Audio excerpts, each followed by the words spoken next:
Hi everyone, I'm the Digital Golf Doc, and today we're going to talk about stretching. Now listen, I've been through a ton of training in the fitness field, in the medical field, and it's really shaped my opinion on stretching.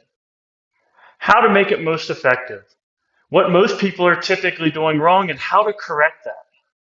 Now, the Digital Golf Doc is more than a moniker for me, so let me run you through some of my training so you know I'm not just another guy on YouTube throwing random stuff at the wall and hoping it sticks. In 2010, I became an ACE certified personal trainer.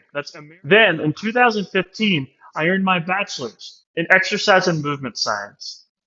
Not satisfied to stop my learning there, in the summers during my undergraduate training, I got a certification from the National Strength and Conditioning Association. In 2018, I received my doctorate in physical therapy. Throughout my time in graduate school, I also worked in a gait and biomechanics lab. I made sure to continue that education even after my doctorate, as I pursued several different courses through Titleist Performance Institute to further my knowledge specific to golf, racket fit, my knowledge for tennis. Now, that whole long story short, I put a lot of time in, and I understand what makes stretching most effective for golfers. And you can truly boil this down to 5 key points that we're going to review now. First, be dynamic. Be able to move in and out of a position.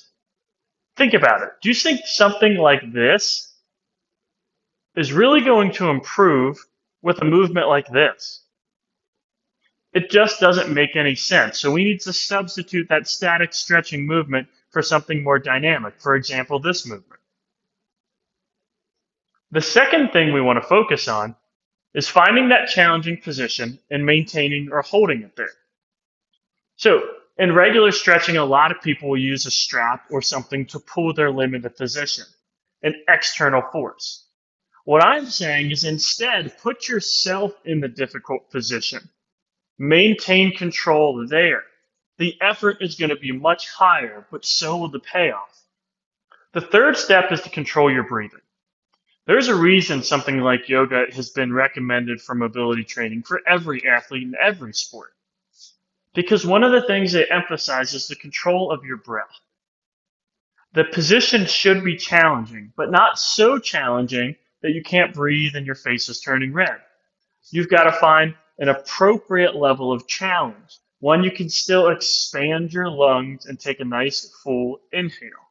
If you can't, then that's probably not the best position for you, and you're not going to maintain the benefits that you gain during that mobility session. The fourth point is that frequency is more important than intensity. So I'd rather see my athletes spend 5, maybe 10 minutes a day working on mobility, keeping all of these key principles in mind, than to spend 45 or 50 minutes at a time, but only doing it once or twice a week. The fact of the matter is we need repetition for this because mobility is like other things. It is a skill, and motor learning principles tell us that we're going to maintain that skill better if we see it frequently versus if we see it for an extended period of time, but infrequently. The fifth and final point is that we keep the ranges of motion we use most often. So, if you look at a specific job, say that job requires you to turn to your left all the time. Maybe it's because your desk drawer is over there and the papers you use every morning are in that position. But you never turn to the right.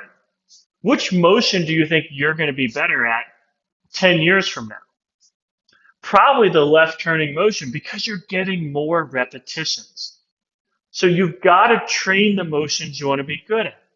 So if you don't like your backswing because it's too short, then do your mobility training. But then rehearse your backswing and get into the positions as much as possible because your body's more likely to maintain them when you use that specific position a lot. I hope those principles were clear to you and you're ready to put them in play.